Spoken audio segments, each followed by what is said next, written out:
ನಮಸ್ಕಾರ ಆತ್ಮೀಯರೇ. ಇವತ್ತು ನಾನು ಮದುವೆ ಆಗದ ಕನ್ಯೆಯರ ಬಗ್ಗೆ ಒಂದಿಷ್ಟು ಮಾಹಿತಿಗಳನ್ನು ಕೊಡೋಣ ಅಂತ ಅಂದ್ಕೊಂಡಿದ್ದೇನೆ.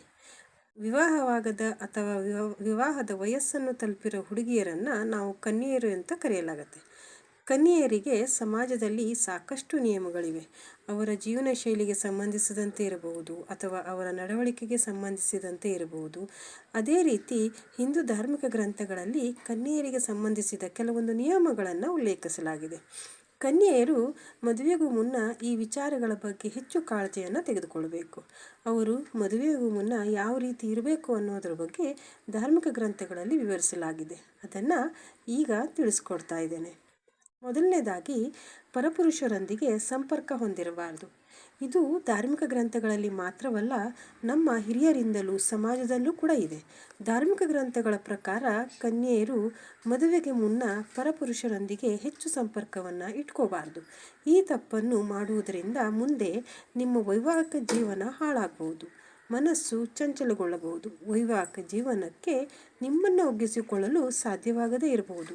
ಹಾಗಾಗಿ ಮದುವೆಗೂ ಮುನ್ನ ಕನ್ಯೆಯರು ಪರಪುರುಷರ ಸಂಪರ್ಕ ಇಟ್ಕೋಬಾರ್ದು. ಹಾಗೆಯೇ ಎರಡನೇದಾಗಿ, ಉಪವಾಸ ವ್ರತವನ್ನು ಮಾಡಬಾರ್ದು. ಧಾರ್ಮಿಕ ಗ್ರಂಥಗಳ ಪ್ರಕಾರ ಕೆಲವೊಂದು ಉಪವಾಸ ವ್ರತಗಳನ್ನು ಮಾಡಬಾರದು. ಉಪವಾಸ ವ್ರತಗಳನ್ನು ಮಾಡುವುದರಿಂದ ಪೂಜೆ ಪೂರ್ಣಗೊಳ್ಳುತ್ತೆ. ಮನಸ್ಸಿನಲ್ಲಿನ ಯಾವುದೋ ಒಂದು ಆಸೆಯ ಈಡೇರಿಕೆಗೆ ವ್ರತಗಳನ್ನು ಮಾಡಲಾಗುತ್ತೆ. ಆದರೆ ಅವಿವಾಹಿತ ಹುಡುಗಿಯರು ಅಥವಾ ಕನ್ಯೆಯರು ಕೆಲವೊಂದು ಉಪವಾಸ ವ್ರತಗಳನ್ನು ಮಾಡಬಾರದು ಎಂದು ಧರ್ಮಗ್ರಂಥಗಳಲ್ಲಿ ಹೇಳಲಾಗಿದೆ. ಅನೇಕ ಬಾರಿ ಅವಿವಾಹಿತ ಹುಡುಗಿಯರು ತಿಳಿದೋ ಅಥವಾ ತಿಳಿಯದೆಯೋ ವಿವಾಹಿತ ಮಹಿಳೆಯರು ಆಚರಿಸುವ ಉಪವಾಸ ವ್ರತಗಳನ್ನು ಮಾಡ್ತಾರೆ. ಇಂತಹ ತಪ್ಪುಗಳನ್ನು ಮಾಡಲು ಹೋಗಬಾರದು. ವಿವಾಹಿತ ಮಹಿಳೆಯರಿಗೆ ಸಂಬಂಧಿಸಿದ ಉಪವಾಸ ವ್ರತಗಳನ್ನು ವಿವಾಹಿತ ಮಹಿಳೆಯರು ಮಾತ್ರ ಮಾಡಬೇಕು. ಒಂದು ವೇಳೆ ಇಂತಹ ವ್ರತಗಳನ್ನು ನೀವು ಮಾಡಬೇಕೆನಿಸಿದರೆ ಪಂಡಿತರ ಸಲಹೆಗಳನ್ನು ತೆಗೆದುಕೊಂಡು ಅಂತಹ ವ್ರತವನ್ನು ಮಾಡಿ. ಅದೇ ರೀತಿಯಾಗಿ ಮೂರನೇದಾಗಿ, ದೀಕ್ಷೆಯನ್ನು ತೆಗೆದುಕೊಳ್ಬೇಡಿ. ಧಾರ್ಮಿಕ ಗ್ರಂಥಗಳ ಪ್ರಕಾರ ಮದುವೆಗೂ ಮುನ್ನ ಅವಿವಾಹಿತ ಸ್ತ್ರೀಯರು ಗುರುದೀಕ್ಷೆ ತೆಗೆದುಕೊಳ್ಳುವುದನ್ನು ತಪ್ಪಿಸಬೇಕು. ಏಕೆಂದರೆ ಗುರುದೀಕ್ಷೆಯನ್ನು ತೆಗೆದುಕೊಳ್ಳುವುದಕ್ಕೆ ಅದರದ್ದೇ ಆದ ನಿಯಮಗಳಿವೆ. ಮದುವೆಯ ನಂತರ ಇದನ್ನು ತೆಗೆದುಕೊಳ್ಳಲು ಸಾಧ್ಯವಿಲ್ಲ. ಹಾಗಾಗಿ ಇದನ್ನು ತೆಗೆದುಕೊಂಡ ನಂತರ ಮದುವೆಯಾಗಲು ಸಾಧ್ಯವಿಲ್ಲ ಎಂದು ಕೂಡ ಹೇಳಲಾಗುತ್ತೆ. ದೀಕ್ಷೆ ಏನಾದರೂ ತೆಗೆದುಕೊಳ್ಬೇಕೆನಿಸಿದರೆ ಪಂಡಿತರ ಸಲಹೆ ತೆಗೆದುಕೊಂಡ ನಂತರ ಅದನ್ನು ಮುಂದುವರಿಸಿ. ನಾಲ್ಕನೇದಾಗಿ, ಪೂಜೆಯನ್ನು ಮಾಡದಿರಿ. ಕೆಲವೊಂದು ಪೂಜೆಗಳನ್ನು ಮಾಡಬಾರ್ದು. ಧಾರ್ಮಿಕ ಗ್ರಂಥಗಳಲ್ಲಿ ಕೆಲವೊಂದು ವಿಶೇಷ ಪೂಜೆ ಆಚರಣೆಗಳ ಕುರಿತು ಉಲ್ಲೇಖಿಸಲಾಗಿದೆ.